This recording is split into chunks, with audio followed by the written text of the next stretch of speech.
Hello friends, welcome to Kalakkal kitchen. இன்றைக்கி ஒரு cauliflower பொரியல் தான் எப்படி பண்ணலான்றது இந்த வீடியோவில் பார்க்கலாம் ஃப்ரெண்ட்ஸ்.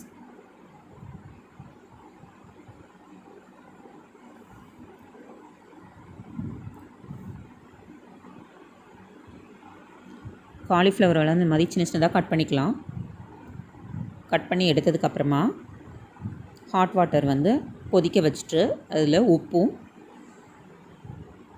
ஒரு கொதி வந்துடுச்சு. நல்லா கொதித்ததுக்கப்புறமா அதில் பூச்சி புழுக்கள்லாம் இருக்கும். அதுக்காக மஞ்சள், ஒரு ஆன்டிபயோட்டிக்ன்றதால மஞ்சள் சேர்த்துருக்கோம். கொஞ்சம் உப்பும் சேர்த்து நம்ம இதை கொதிக்க வச்சு எடுத்துக்க போகிறோம். அதில் புழு நிறையா இருக்கும் இந்த காலிஃப்ளவரில் மட்டும் பார்த்திங்கன்னா எப்போவுமே. அதனால் இதை வாஷ் பண்ணி ஒரு கொதி வந்ததுக்கப்புறம் இறக்கிட்டு ஃபில்டர் பண்ணி இந்த மாதிரி எடுத்துக்கலாம். இந்த மாதிரி ஒரு ஜல்லடையில் நீங்கள் ஃபில்டர் பண்ணி எடுத்துக்கோங்க. எல்லா தண்ணியும் நல்லா வடிஞ்சதுக்கப்புறமா நம்ம இந்த சைடு ஒரு கடாய் வச்சுட்டு அதில் கொஞ்சமாக எண்ணெய் ஊற்றிக்கலாம்.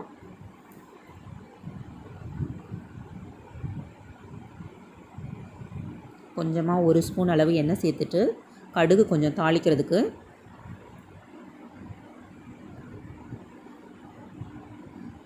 கடுகு பொரிஞ்சதுக்கப்புறமா கொஞ்சமாக நம்ம ஒரு அரை ஸ்பூன் அளவு சோம்பு சேர்த்துக்க போகிறோம். சோம்பும் நல்லா பொரியணும். கடுகு பொரிஞ்சு வந்ததுக்கப்புறமா சோம்பு போடுறதும் கொஞ்சம் நல்லா பொரிய விடுங்க.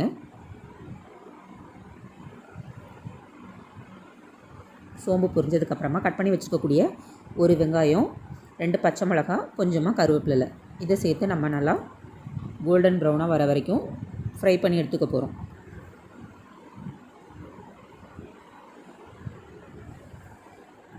நல்லா ரோஸ்ட் பண்ணிக்கலாம்.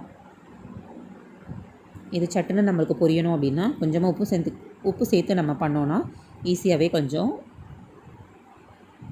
வறுபட்டுரும், பொரிஞ்சு வந்துடும். அதுக்காக கொஞ்சம் உப்பு சேர்த்துக்கிறோம். உப்பு சேர்க்கும்போது அது கோல்டன் ப்ரௌன் ஆகிடும். அதுக்காக வறுத்து விடும்போது நல்லா வதக்கிக்கலாம். வெங்காயம் நல்லா வதங்கினதுக்கப்புறமா இது கூட கட் பண்ணி வச்சுக்கக்கூடிய 3 தக்காளி எடுத்துருக்கேன் நான், மீடியம் சைஸ். அதை இது கூட சேர்த்து நம்ம நல்லா கிளறிக்கிட்டே இருக்கலாம். வேகணும். அதில் உள்ள தக்காளியோட ஜூஸஸ், அந்த எசன்ஸ் இறங்கி நல்லா சாறுகள் இறங்கி தக்காளி வெங்காயம் எல்லாம் நல்லா ஒன்றா சேர்ந்து வரணும். அந்தளவுக்கு நல்லா கலந்து விடலாம்.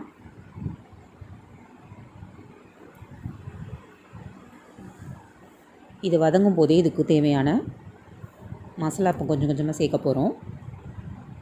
ஃபஸ்ட்டு பார்த்திங்கன்னா காஷ்மீரி சில்லி சேர்த்துருக்கேன். இது காரம் கொடுக்காது, கொஞ்சம் கலருக்காக தான், ஒரு ஸ்பூனு. நெக்ஸ்ட்டு தனியாத்தூள். தனியாத்தூள் பார்த்திங்கன்னா பவுடர் பண்ணி தனியாக அரைச்சி வச்சுருக்கக்கூடிய தனியா பவுடர் ஒரு 1.5 ஸ்பூன் அளவு நான் இது கூட சேர்த்துக்க போகிறேன். நல்லா கொதிக்க ஆரம்பிச்சிடுச்சு. ஒரு கிளறுனதுக்கப்புறமா கலந்த மசாலா பொடிகளை சேர்க்காமல் தனித்தனியாக நான் பவுடர் பண்ணி வச்சுருக்கேன். அரைச்சி தனியா, சீரகம் அந்த மாதிரி பவுடர் பண்ணி வச்சுக்கக்கூடிய மசாலா பவுடர்ஸ் தான் இது கூட சேர்த்துக்க போகிறோம். சில்லி நல்லா சேர்ந்துடுச்சு. இப்போ கொஞ்சமாக மஞ்சள் தூள் சேர்த்துக்கலாம். ஏன்னா ஏற்கனவே நம்ம கொதிக்க வைக்கும்போது கொஞ்சம் மஞ்சள் பொடி சேர்த்ததுனால கொஞ்சமாக தான் மஞ்சள் சேர்த்துருக்கேன்.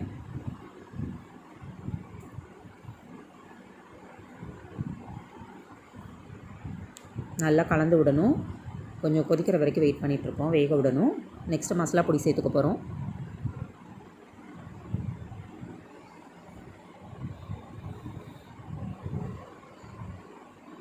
தக்காளி கொஞ்சம் நல்லா வதங்குற மாதிரி அந்த தக்காளிகளை நசுக்கி விடலாம். கிளறி விடும்போதே அப்போ தான் மசாலா உள்ளே நல்லா செட் ஆகும்.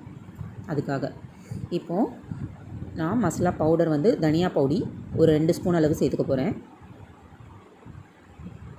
நெக்ஸ்ட்டு சீரகம் பவுடர் பண்ணி வச்சுருக்குது ஒரு ஸ்பூன் சேர்த்துக்கிறேன். நெக்ஸ்ட்டு காரத்துக்கு சில்லி பவுடர் ஒரு அரை ஸ்பூன் சேர்த்துருக்கேன். ஏன்னா 2 பச்சை மிளகாய் சேர்த்துருக்கோம்.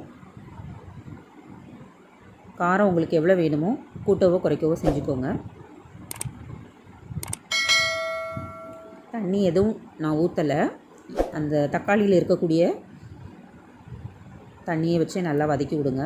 அப்போ தான் நல்லா வதங்கும். அதுக்காக தான் மசாலாலாம் நல்லா சேரும். ஒரு சேர நல்லா கிளறி விட்டுட்டே இருந்தோன்னா நல்லா ரோஸ்டாகி மசாலாலாம் ஒன்றா சேர்ந்து வருது பாருங்கள். இந்த மாதிரி நல்லா சேர்த்து நல்லா கிளறி விடணும். இப்போ நம்ம ஃப்ரை பண்ணி நாங்கள் கொதிக்க வச்சு எடுத்து வச்சு க்ளீன் பண்ணி வச்சுருக்கோம்ல, இந்த காலிஃப்ளவரை இது கூட நம்ம நல்லா சேர்த்துடலாம். அதில் கொஞ்சமாக உப்பு போட்டு மஞ்சள் தூள் போட்டு கொதிக்க வச்சு வடிகட்டி எடுத்துருக்கேன். அதை இது கூட சேர்த்து நல்லா இந்த வெங்காயம், தக்காளி, பச்சை மிளகாய் போட்டிருக்கக்கூடிய இந்த கலவையை இது கூட நல்லா கலந்து விடலாம். இப்போ மூடி வச்சு ஒரு 3லேருந்து ஒரு 4 நிமிஷம் நல்லா நம்ம இது ஒரு சேர கலந்து வரணும். அதுக்காக மூடி வச்சு நான் வேக விட போகிறேன். இப்போது 4 மினிட்ஸ் கழித்து பார்த்திங்கன்னா அந்த தக்காளியோட எசன்ஸு, அந்த காலிஃப்ளவரோட ஜூஸஸ் எல்லாம் நல்லா ஒன்று சேருது. இன்னும் ஒரு 5 நிமிஷம் கழித்து நம்ம பார்த்தோன்னா எல்லாமே உள்ளே நல்லா செட் ஆகிடும். நம்ம அதுக்குள்ளே கொஞ்சம் தேங்காய் பொடி பண்ணி வச்சு கொஞ்சம் தேங்காய் மட்டும் அரைச்சி எடுத்துகிட்டு வந்துடலாம். ஒரு சில் தேங்காய் எடுத்துருக்கேன் நான்.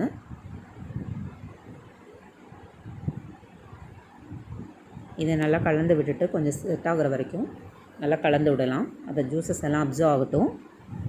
அதுக்குள்ளே தேங்காய் அடித்து எடுத்துகிட்டு வந்துடுவோம்.